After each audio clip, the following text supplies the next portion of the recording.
তাড়াতাড়ি আমার ভিডিওতে চলে আসো, এসে ভারতের রাজ্য এবং কেন্দ্রশাসিত অঞ্চলগুলো জেনে নাও। আজকের বিষয় ভারতের রাজ্য ও কেন্দ্রশাসিত অঞ্চল সমূহ। ভারতের 28টি রাজ্য ও 8টি কেন্দ্রশাসিত অঞ্চল।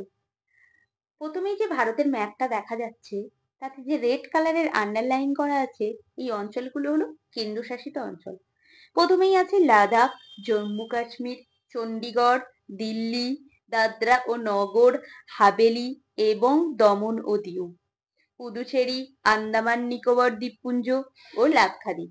এই 8টা হলো কেন্দ্রশাসিত অঞ্চল, বাকিগুলি রাজ্য। এবার দেখো আমরা জেনে নেব রাজ্য এবং তাদের রাজধানীগুলো কি কি।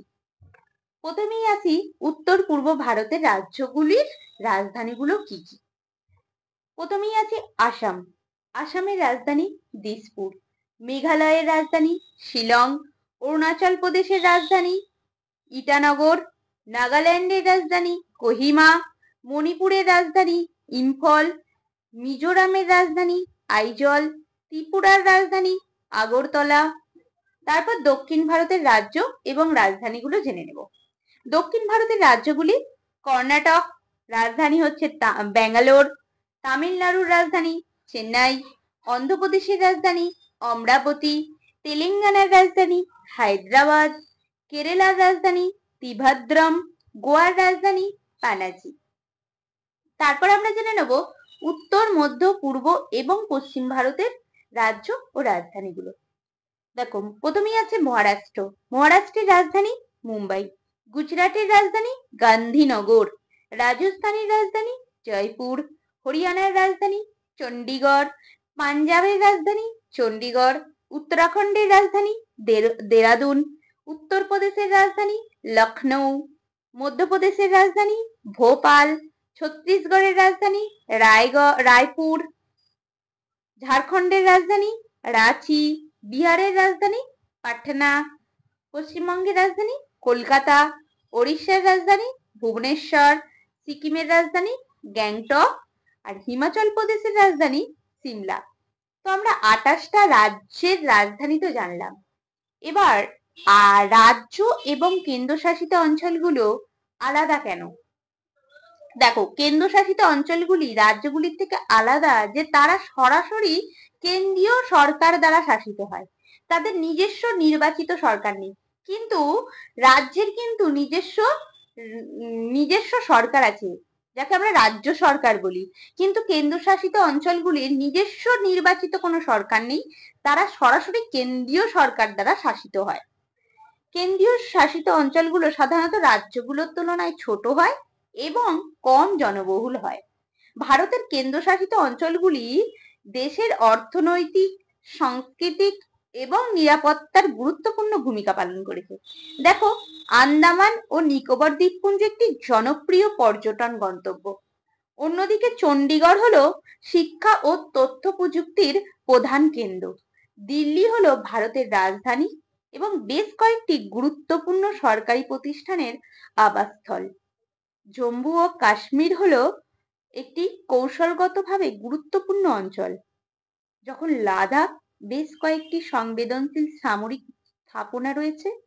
লাক্ষাদ্বীপ একটি প্রধান মাছ ধরার কেন্দ্র।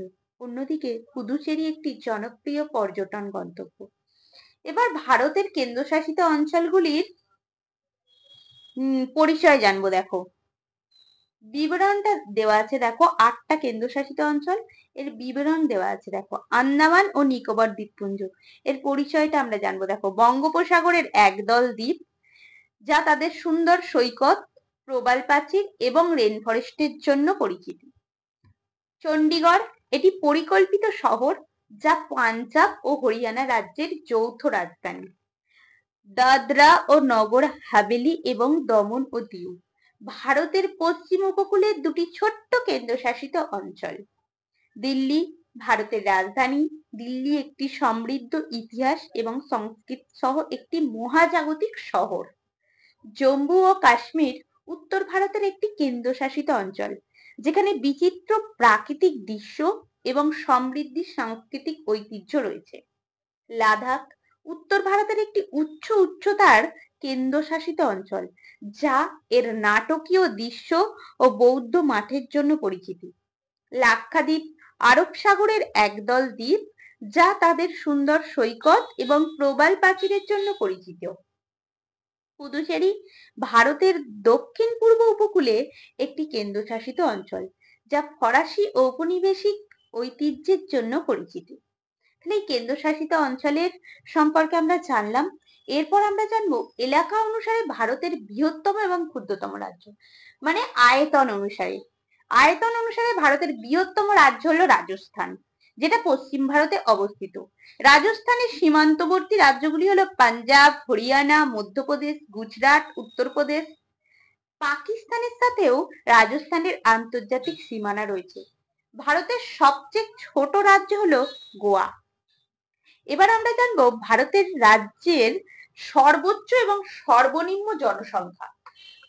28টি রাজ্যের মধ্যে সবচেয়ে বেশি জনসংখ্যা আছে উত্তরপ্রদেশে, আর ভারতের 28টি রাজ্যের মধ্যে সবচেয়ে কম জনসংখ্যা আছে সিকিমে। আজকে আমরা জানলাম ভারতের রাজ্যগুলি এবং তাদের রাজধানী এবং কেন্দ্রশাসিত অঞ্চলগুলি সম্পর্কে। আজকের পাঠ এই পর্যন্তই।